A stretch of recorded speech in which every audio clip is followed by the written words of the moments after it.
Hey y'all, so my camera did not do something right. So what I have so far in the bowl, I just have mayonnaise and this jojoba oil. So then I'm gonna add some castor oil to the mix. I'm putting a lot of oil because my hair is really dry. So yeah, this castor oil is really thick. I never use castor oil. I just stole this from my sister's bathroom. So yeah, I'm just gonna put all 3 of these oils. And the next oil I'm gonna use is coconut oil. Now, I don't know if I'm gonna use coconut oil or not because I don't wanna put the mayonnaise spoon in this spoon, and I'm just gonna put like a chunk of coconut oil. I really can't get it out. I'm trying to use my nails and I'm gonna have oil all on my nails. Okay, so then I'm just gonna mix it up. I'm trying to do this like to where I can see it, but I think we all know how to mix stuff. So all this is just mayonnaise and oil. And I'm gonna use this as my deep conditioner because I haven't did. Yeah, I get stuff confused all the time. I don't know if mayonnaise is supposed to be for protein or is egg supposed to be for protein. I don't know. But I haven't did none of this stuff lately. I used to do this like every other week, but I haven't did it in months and months. So I'm gonna wash my hair. This is how it look. Nasty in this thing. So I'm gonna wash my hair and then I'm going to come back when I start applying my deep conditioner. Oh shit. Okay, y'all, I'll be right back. Okay, y'all, so I'm gonna be starting off on freshly washed hair. As you can tell, my hair is like really poofy, and it just, my curls don't look as popping as they should. So I'm gonna start off by sectioning my hair, 1 in the front and 2 in the back, and I'm gonna clip 1 section up, and then I'm gonna, yeah, it stinks really bad, like it smells so bad. But yeah, so I'm gonna start applying the mayonnaise to my hair, and all I'm doing is applying it like how you would regularly apply deep conditioner. Like there's no really like new technique to it. I'm just applying it at my ends and my roots, but kind of mainly trying to focus on my ends because the ends are the driest part of my hair. So I'm mainly trying to focus the deep conditioner on my ends, and I'm gonna spray it with water when I feel like it's getting too like dry. And I guess the water adds more of a slit to the deep conditioner. So yeah, I'm just smoothing it through my hair and applying a lot. Like I'm using a lot. Like it started running down my hands and my neck. Like it's really messy and it stinks really bad, but it's all worth it. So yeah, I'm just gonna continue to apply the deep conditioner and detangle my hair, and I'll come back when I'm rinsing the deep conditioner out because this part is really self-explanatory.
God damn it, I'ma sing my song.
Okay, y'all, so sorry this is not the best angle, but what I'm doing here is just unraveling my twist, and the water is cold, so make sure the water is cold so it can I really don't know the terminologies for all this stuff, but I just follow what I see on YouTube. So yeah, the water is cold.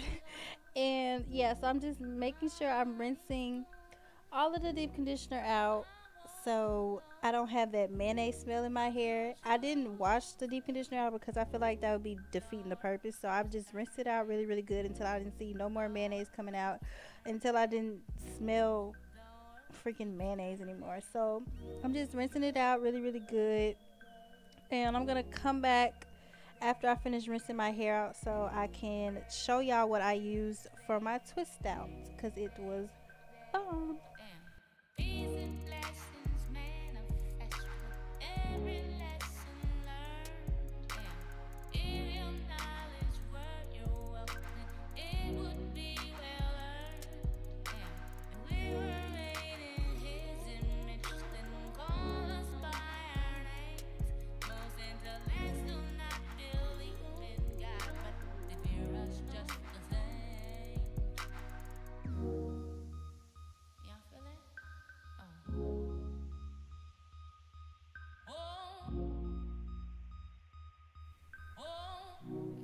Okay, y'all, so this is the results after the deep conditioner. I'm just smelling my hair to make sure that it does not smell like mayonnaise, because I don't want to walk around smelling like mayonnaise, because that is disgusting.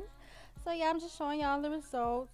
So what I'm gonna do is section my hair like I normally section, one in the front and two in the back. And I went to Sally's a couple of weeks ago, and I discovered that I needed some new products because what I was using was making my hair really sticky and it was having a residue. So I discovered the Mild Organics pomegranate and honey line, and it smells so good. Like, oh my gosh, like I would just honestly use this for the smell, but it's actually a really good product. So I'm just using the curl smoothie, and a lot of people said they really didn't like this, but I liked it. It did my curls they came out really cute. So yeah, all I'm doing is basically just putting it all in my hair. I didn't use no oil for this because, like I said, the deep conditioner was really oily, and my hair, it didn't feel oily after, but I could still tell that it had an oil feel to it. So I didn't want to use too much oil. So all I'm doing is putting some more of the smoothie in, and I'm gonna use the twisting souffle. Now this is am I using twisting souffle? Yeah, I am gonna use the twisting souffle, and this product is really, really good. Like, when I took down my twist, I was really surprised because I didn't think that it was gonna do good. Like, I don't know, I'm just gonna be honest, I didn't think it was, I didn't know. But yeah, so I'm gonna twist my hair up. I did a flat twist in the back, but the other twist I just did regular twist. So I'm gonna insert some clips at the end of my results because I didn't record me taking my hair down because this is not a twist out video. This is basically just showing y'all homemade deep conditioning. So yeah, thank y'all for watching. If y'all want to skip to the end, y'all can skip to the end and see the results, but I'm gonna show you guys the rest of my twist out. So I'll see you guys in the next video. Bye.